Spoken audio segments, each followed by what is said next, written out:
Animoca has a bunch of metaverse companies, not all, but a lot.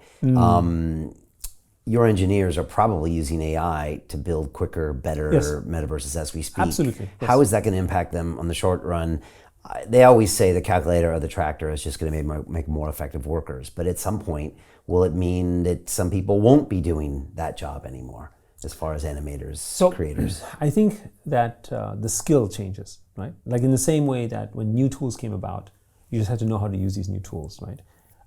So if you don't upgrade your skills or change the dimension in which you're working in, then obviously you will become obsolete, right? That's the nature of broadly work all over the world, right? I mean, whether you're farming, whether you're driving, whether you do whatever, these type of jobs, unfortunately, sort of, and we have some collective responsibility to help people on board in that area. But one of the things that we're seeing with AI, particularly when you think about art production, as you mentioned, is that it doesn't replace the artist. It enhances his work. Because the artist no longer has to sketch and draw. He can actually conceptualize and say, okay, here's a prompt. This is what I'm looking at. Give me some ideas. Whether he then evolves those ideas and has to touch it up at the end just means that he's able to do things much faster and quicker. Because now he ends up being able to work on work much faster. To me, though, this isn't just a case of he's more productive. I think he becomes more creative.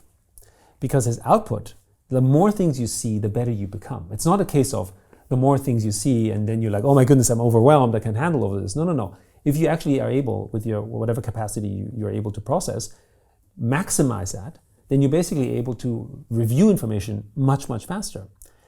You make better decisions when you have more data, but you have a problem when the data is illegible or is something that you have to explore. In art, for instance, creating the information is the output.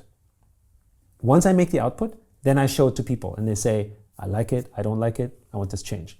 That part used to take days per piece of art, maybe even weeks, depending on what you're doing, and now it can be done in minutes, right? Which means that we can start reviewing work in much faster ways. We can come to decisions much faster. That doesn't mean we're less creative. Maybe it means that we're no longer as skilled with the pen, shall we say. But that's true for people who type as well. I mean, some people like to sort of use their hands to write, and it's a nice skill and it's beautiful and everything.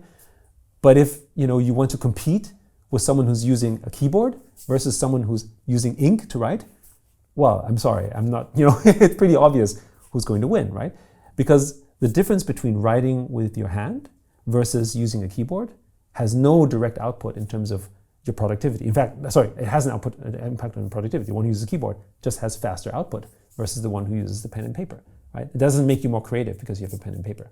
So I think with AI, it's exactly the same paradigm. I spoke with an incubator here in London. He's actually going to be on the show next week, and he said something that blew my mind.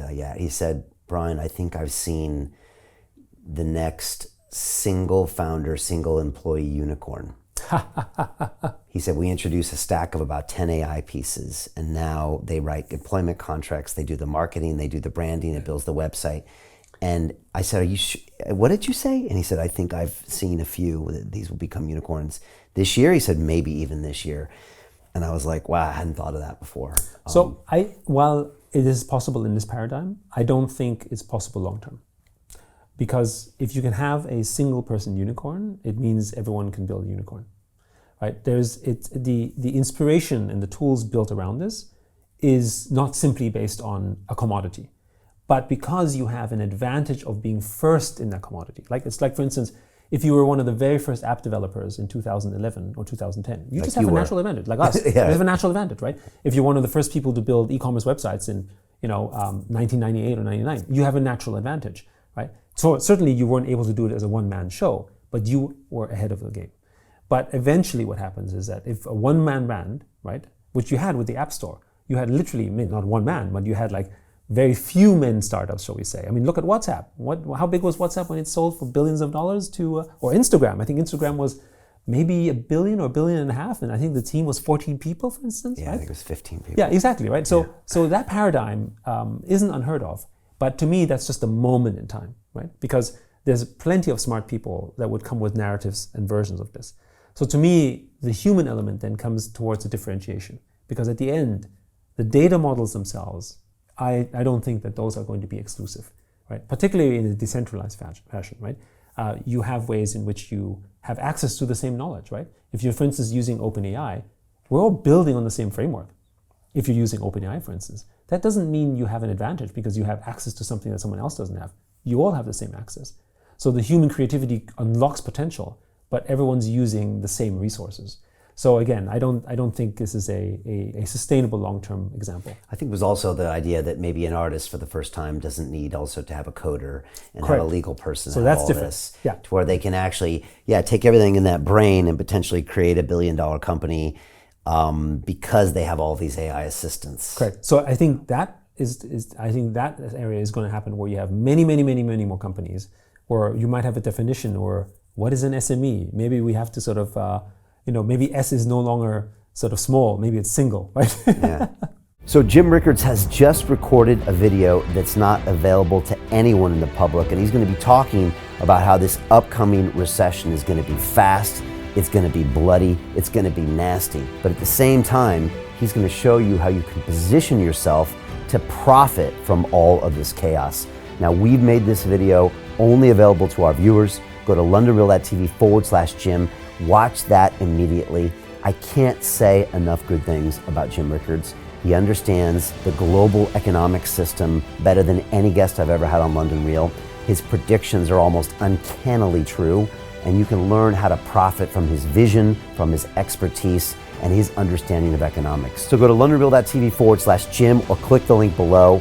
It's an excellent look on what's going to happen in the future and how you can position yourself to profit from that. Jim is one of the best in the business, one of my favorite guests on London Real, and he's very good at predicting the future and showing us all to profit from it. So click the link, and I hope you enjoy.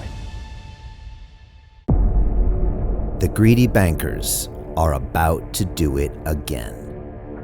In 2008, they crashed our financial system and nearly bankrupted the entire global economy. Then they received trillions of dollars in government bailouts. And after, they demanded fat bonuses paid for by you, the taxpayer. It turns out the banks haven't just been screwing the American taxpayers, they're also screwing over their investors. Turns out the banking industry is the worst place you could put your money, despite enormous taxpayer bailouts. Now the bankers are back to take away your financial freedom. They lie and tell you that cryptocurrency isn't safe. They try to make it illegal for you to choose how to invest your hard-earned money. They lie and say cryptocurrency is used by money launderers and criminals. But look at the record. It's the banks themselves that launder hundreds of billions of dollars every year to the biggest criminal operations in the world. Leaked documents have revealed how some UK banks have helped criminals, money launderers and Russians under sanctions. American authorities discovered that the Sinaloa cartel moved $881 million through HSBC accounts as bank officials turned a blind eye to the illegality. The bankers lie and say cryptocurrency is not a real investment. Meanwhile, the smartest CEOs in the world are buying billions and billions of it. The truth is that banks lie about cryptocurrency because it makes them scared. The banks take $9 trillion per year of your hard-earned money, and they are worried that they will finally be exposed. They're scared because crypto means they can no longer control your money, which means they can no longer control you. They are scared because you might actually understand your money and intelligently decide what to do with it. Now is the time for us to come together, fight back, and take control. It's time to educate ourselves, our families, and our communities. Because financial education means financial freedom. We know that cryptocurrencies will help us build the new decentralized financial system of the future. A banking system that is of the people, by the people, and for the people. A banking system where access to finance is a fundamental human right. A banking system that is free and fair and welcomes all humans on this earth. The DeFi revolution is happening. We, the people, can no longer be fooled. We choose to take control of our finances. We choose to take control of our freedom. We choose to take control of our future. Join us, and let's take back our financial freedom forever.